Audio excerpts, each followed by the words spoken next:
So in this work, we attack Ethereum's transaction fee mechanism. So let's start with a brief background.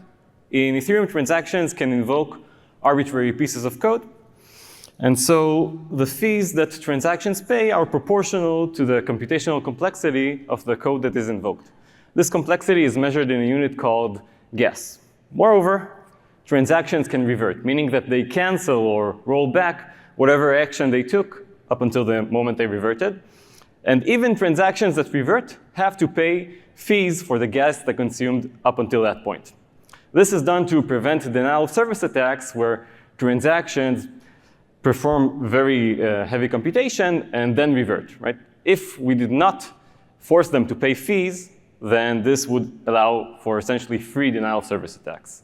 In this paper, we ask, is this enough to prevent denial of service attacks? And fortunately for us, and unfortunately for Ethereum, we show that this is not enough. Specifically, this is not enough because transactions have to get into a block for them to pay fees. And transactions that never enter blocks can never pay anything.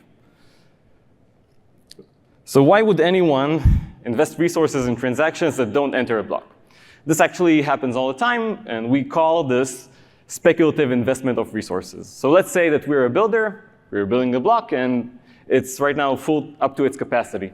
Now we're hearing of a new transaction that pays more than any of the transactions in our block. So it's very reasonable for us to kick out one transaction from our block in favor of this new, more profitable one. This means that the transaction that we kicked out essentially can never compensate us for the resources we invested in it. So this is one example of speculative investment of resources. We show many others in our paper. So our goal with these attacks, with the attacks we present, is to harm the revenue of blockchain actors. This is worthwhile. For example, let's say that we are a staking pool. By attacking competing staking pools, we can make us seem more profitable when compared to them, hopefully causing the stakers involved in that pool to jump ship and join us. So as I said, we present multiple attacks. In all of them, we create transactions that seem valid and seem very lucrative, but are actually invalid. They cannot pay, most of them cannot pay anything.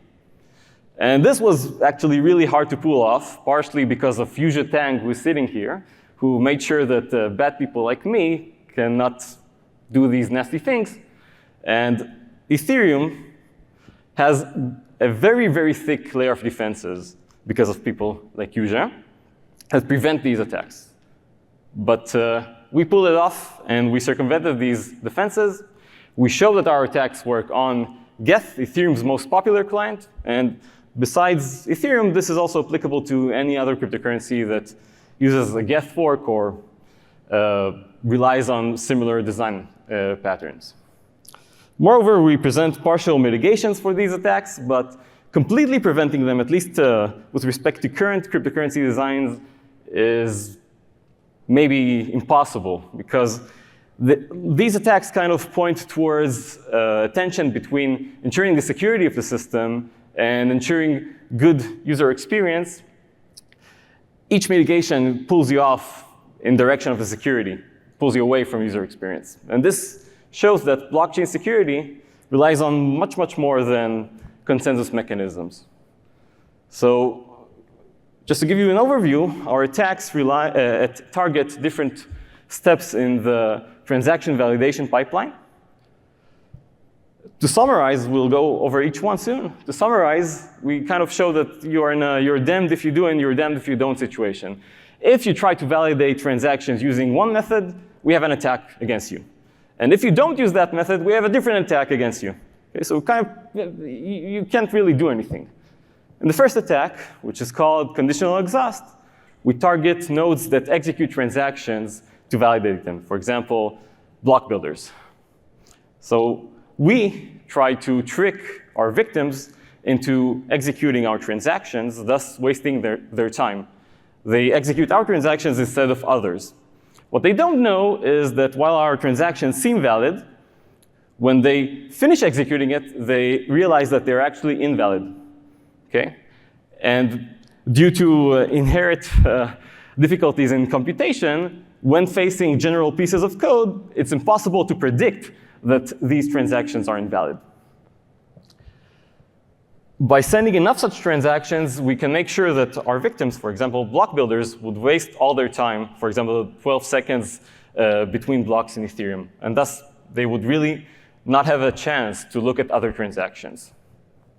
So in the paper, we present many methods to produce such invalid transactions.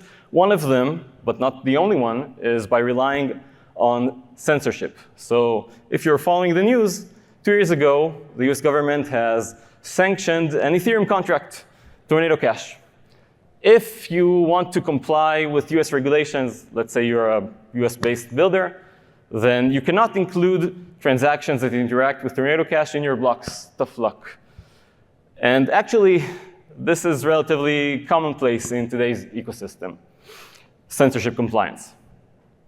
Based on this, we present an attack that produces transactions that look like so. Okay? Our transactions have two code paths.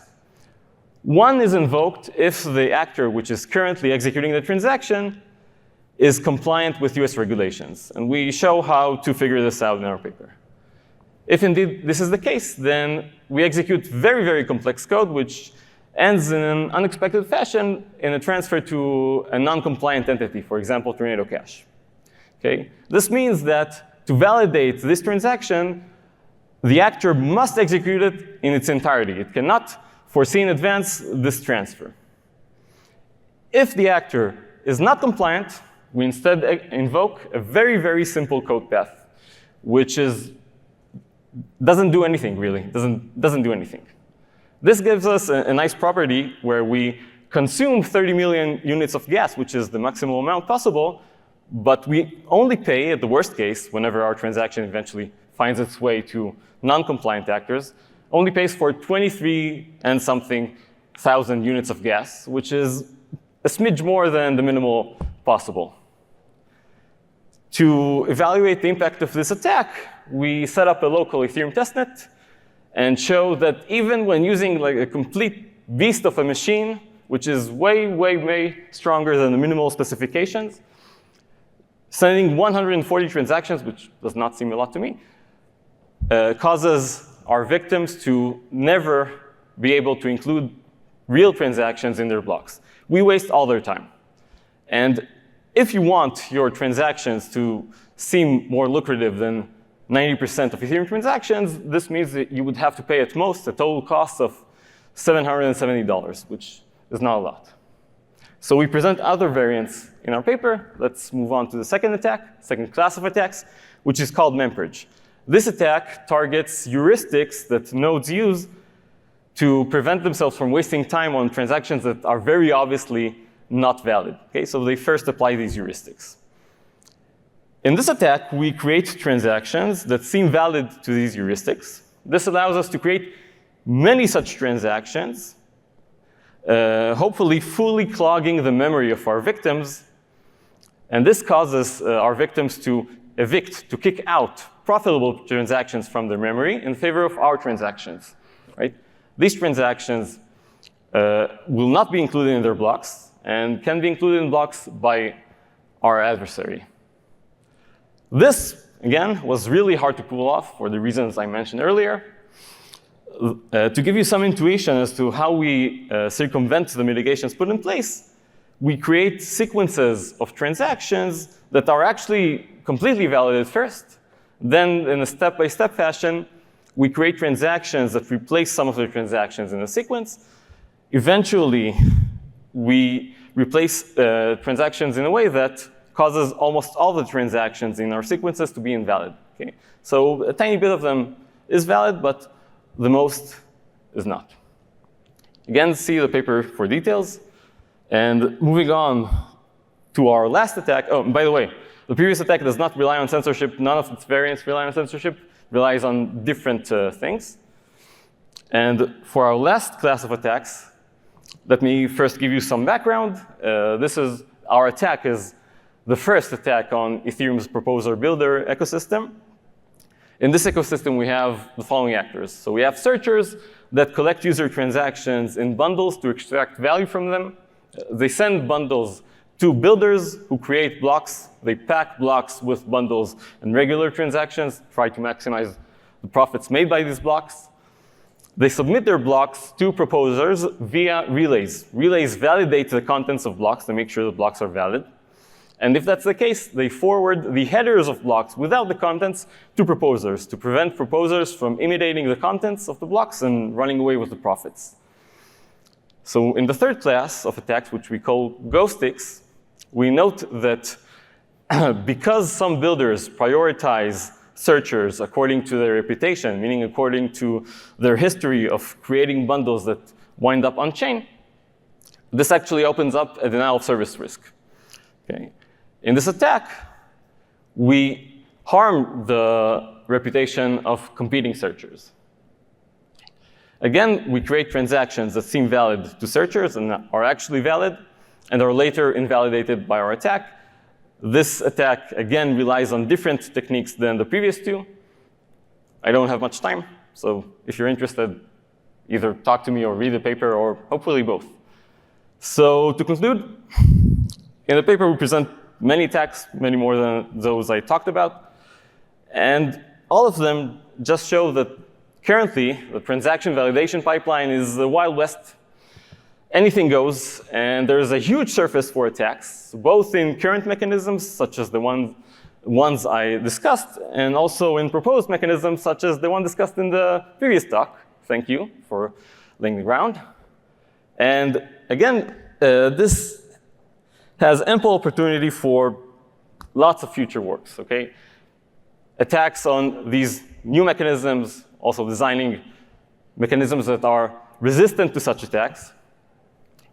As I said, we also present other attacks which rely on completely different attack vectors. So one which I'm personally really excited about is the following. So in Ethereum, future proposer duties are known in advance. The proposers for future blocks, at least for a certain time period, are known to everyone, to all the people involved in Ethereum.